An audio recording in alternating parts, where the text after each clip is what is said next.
بسم اللہ الرحمن الرحیم۔ منہاج العربیہ درس نمبر 5۔ درس نمبر 5 میں جو خاص بات ہے وہ یہ ہے بیٹا کہ ایک لفظ کبھی کبھی دو لفظوں سے مل کر پورا ایک سینٹینس اور جملہ بناتے ہیں، ٹھیک ہے؟ تو ایک لفظ ایسا ہوتا ہے جس کا ثبوت ہم دوسرے کے لیے کرتے ہیں، اور ایک لفظ ایسا ہوتا ہے اس میں جس کے لیے ہم ثبوت کرتے ہیں۔ مثال کے طور پر میں بیٹا اردو میں ایک لفظ بول رہا ہوں، میں نے کہا پھول کھلا ہوا ہے، تو یہاں پر دو لفظ ہوئے نا، ایک تو پھول اور ایک لفظ ہے کھلا ہوا ہے۔ تو بیٹا ہم نے یہ بول کر ہم نے اپنے سامنے والے کو، ہماری بات جو سن رہا ہے، ہم نے اس کو یہ خبر دی کہ پھول کھلا ہوا ہے، یعنی کھلے ہونے کی ہم نے خبر دی پھول کی۔ تو کھلے ہونے کا ہم یہاں پر یہ کہا جائے گا کہ ہم نے کھلے ہونے کا ثبوت پھول کے لیے کیا ہے، ٹھیک ہے نا؟ تو ایک لفظ وہ ہوتا ہے جس کا ثبوت ہم کرتے ہیں، اور ایک لفظ وہ ہوتا ہے جس کے لیے کسی چیز کا ثبوت کرتے ہیں۔ تو ہماری اس مثال میں کہ پھول کھلا ہوا ہے، اس مثال میں پھول کے لیے ہم نے کھلا ہوا ہونے کو ثابت کیا ہے۔ تو یہاں پر پھول کے لیے ثابت کیا ہے، جس کے لیے ثابت کیا جائے بیٹا اس کو مسند الیہ کہتے ہیں۔ یاد رکھ لینا، آپ یہاں پر لکھ لینا مسند الیہ، جس کے لیے کوئی چیز ثابت کی جائے اسے عربی اور فارسی زبان میں کیا کہتے ہیں بیٹا؟ مسند الیہ۔ اور جو چیز ثابت کی جاتی ہے، جو لفظ ثابت کیا جاتا ہے، جس لفظ کا معنی ظاہر کیا جاتا ہے، ثابت کیا جاتا ہے، اس لفظ کو بیٹا مسند کہتے ہیں۔ یہ دونوں لفظ آپ لکھ لینا، اپنی کاپی میں لکھ لینا، اسی کو کتاب میں لکھ لینا، ٹھیک ہے؟ خاص بات کیا سمجھنا ہے؟ دو لفظ اگر کبھی کبھی ایک جملہ بنانے کے لیے دو لفظوں کو ملانا پڑتا ہے، تو ان میں سے ایک لفظ ایسا ہوتا ہے کہ جس کا ثبوت ہم دوسرے کے لیے کرتے ہیں۔ تو جس لفظ کا ثبوت کریں وہ مسند کہلاتا ہے، اور جس لفظ کے لیے ثبوت کریں وہ مسند الیہ کہلاتا ہے۔ یہ میری بات یاد کر لینا اور کاپی میں لکھ بھی لینا۔ مسند کسے کہتے ہیں؟ مسند کہتے ہیں، مسند کا معنی ہی یہی ہوتا ہے جس کی اسناد کی جائے، جس کی نسبت کی جائے۔ تو ایک لفظ کی نسبت دوسرے لفظ کی طرف کر دی جاتی ہے، تو جس لفظ کی نسبت کی جاتی ہے، جس لفظ کا ثبوت کیا جاتا ہے اس کو مسند کہتے ہیں، اور جس لفظ کے لیے ثبوت کیا جاتا ہے اس کو مسند الیہ کہتے ہیں۔ تو مسند اور مسند الیہ بیٹا آپ یہاں پر آج کے سبق میں یاد کر لینا، تاکہ آپ کو آسانی سے سمجھ میں آئے۔ بیٹا جو مسند الیہ ہوتا ہے نا، اب جملہ ہوتا ہے بیٹا، جملہ دو لفظوں سے مل کر جملہ بن گیا۔ اب کہیں پر دو لفظوں سے مل کر جو جملہ بن رہا ہے بیٹا، تو اس میں سے جو مسند الیہ ہوگا نا اس کو مبتدا کہہ دیتے ہیں، اور جو مسند ہوتا ہے اسی کو خبر کہہ دیتے ہیں۔ تو درس نمبر 5 میں آپ کو یہ دیکھنا ہے، اچھا ایک بات میری اور سن لو، یہاں پر جو مسند الیہ ہوگا نا وہ معرفہ ہوتا ہے، یعنی اس پر الف لام یا تو داخل ہوگا یا وہ کسی نہ کسی کا نام ہوگا۔ الف لام کسی لفظ پر داخل کرتے ہیں ڈیفینٹ کرنے کے لیے، متعین کرنے کے لیے، یا معرفہ بنانے کے لیے کہ کسی خاص چیز پر وہ دلالت کرے، خاص چیز کو بتائے۔ اس لیے ہم الف لام اس پر داخل کر دیتے ہیں کسی بھی لفظ پر۔ لیکن الف لام یہ داخل تب کریں گے جبکہ وہ نام نہ ہو کسی کا، اور اگر کسی کا نام ہو تو الف لام کبھی نام پر داخل نہیں کیا جاتا ہے، ٹھیک ہے بیٹا؟ تو میں یہاں پر اس سبق میں درس نمبر 5 میں یہ بتا رہا ہوں کہ ایک مسند ہوتا ہے، ایک مسند الیہ ہوتا ہے۔ جو مسند الیہ ہوگا نا بیٹا اس پر تو الف لام ہم داخل کریں گے اگر وہ کسی کا نام نہیں ہے، اور اگر وہ کسی کا نام ہے تب اس پر بھی الف لام داخل نہیں کریں گے۔ جو مسند ہوتا ہے اس پر کبھی الف لام داخل نہیں کرتے ہیں، اس کو بغیر الف لام کے رکھتے ہیں۔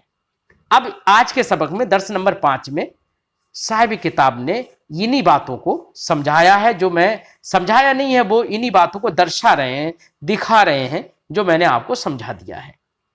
تو آپ کو صرف دو باتیں یاد رکھنا ہے کہ جب کوئی سینٹینس، کوئی جملہ بناتے ہیں تو کم سے کم اس میں دو لفظ ہوتے ہیں، تو ایک لفظ کا ثبوت ہم دوسرے لفظ کے لیے کرتے ہیں، جس کا ثبوت کرتے ہیں وہ مسند کہلاتا ہے، جس کے لیے ثبوت کرتے ہیں وہ مسند الیہ کہلاتا ہے۔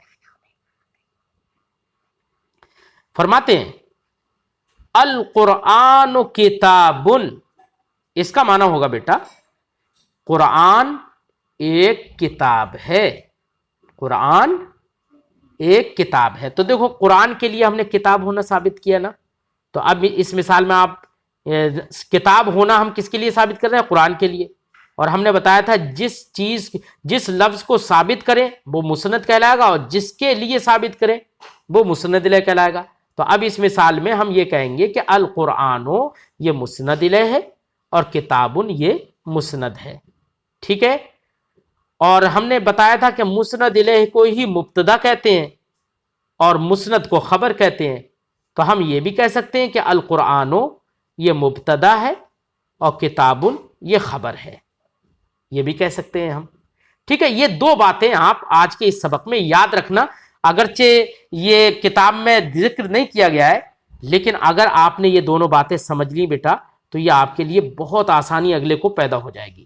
انہی دو باتوں کو آپ ذہن میں رکھنا اور سمجھ لینا، یاد کر لینا۔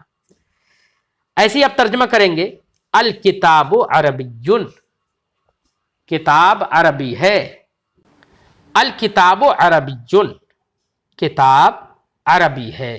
تو عربی ہونا ہم نے ثابت کیا کتاب کے لیے، تو جس کے لیے ثابت کریں وہ مسند الیہ ہوتا ہے، اور جس کو ثابت کریں وہ مسند ہوتا ہے۔ تو ہم کہیں گے یہاں پر الکتاب یہ مسند الیہ ہے اور عربی یہ مسند ہے، ٹھیک ہے۔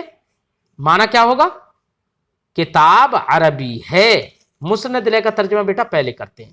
القرآن کتاب، قرآن کتاب ہے، الکتاب عربی، کتاب ایک عربی ہے، العلم مفید، مفید کا معنی ہوتا ہے بیٹا فائدے مند، تو معنی ہوگا العلم مفید، علم فائدے مند ہے، الاسلام دین، اسلام ایک دین ہے، الادب واجب، واجب کا مطلب لازم، کمپلسری، الادب واجب، ادب واجب ہے، لازم ہے، الدرس سہل، الدرس کا معنی بیٹا سبق، سہل کا معنی آسان، الدرس سہل، سبق آسان ہے، الجمل طویل، طویل کا معنی بیٹا یاد کرنا ہے، یہاں پر طویل کا معنی ہوتا ہے لمبا، طویل کا معنی لمبا، الجمل طویل، اونٹ لمبا ہے،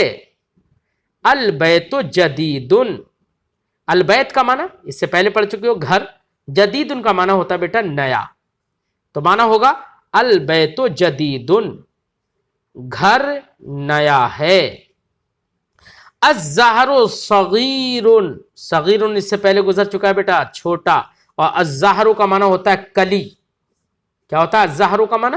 کلی، جو پھول کھلنے سے پہلے جو ہوتی ہے نا وہ کلی کہلاتی ہے، اسی کو الزہر کہتے ہیں عربی میں، الزہر صغیر، کلی چھوٹی ہے، الشجر کبیر، الشجر کا معنی بیٹا ہوتا ہے درخت، ٹری، تو الشجر درخت، ٹری پیڑ، الشجر کبیر پیڑ بڑا ہے، اللعب ضروری، اللعب کا معنی ہوتا ہے بیٹا عین کے زیر کے ساتھ اللعب، اللعب کا معنی ہوتا ہے کھیل، کیا ہوتا ہے؟ کھیل، اللعب ضروری، ضروری کا مطلب ضروری، جو اردو میں بھی ہم ضروری بولتے ہیں لازمی، اللعب ضروری، کھیل ضروری ہے۔ تو یہ بیٹا ہم نے یہ آپ کو جملے درس نمبر 5 کے پڑھائے۔ مجھے آپ لوگوں میں سے کوئی یہ بتا سکتا ہے کہ اس جملے کے اندر کون مسند ہے اور کون مسند الیہ ہے؟ جملہ ہم آپ کو دے رہے ہیں اللعب ضروری، اس مثال میں بتاؤ کون مسند ہے کون مسند الیہ ہے؟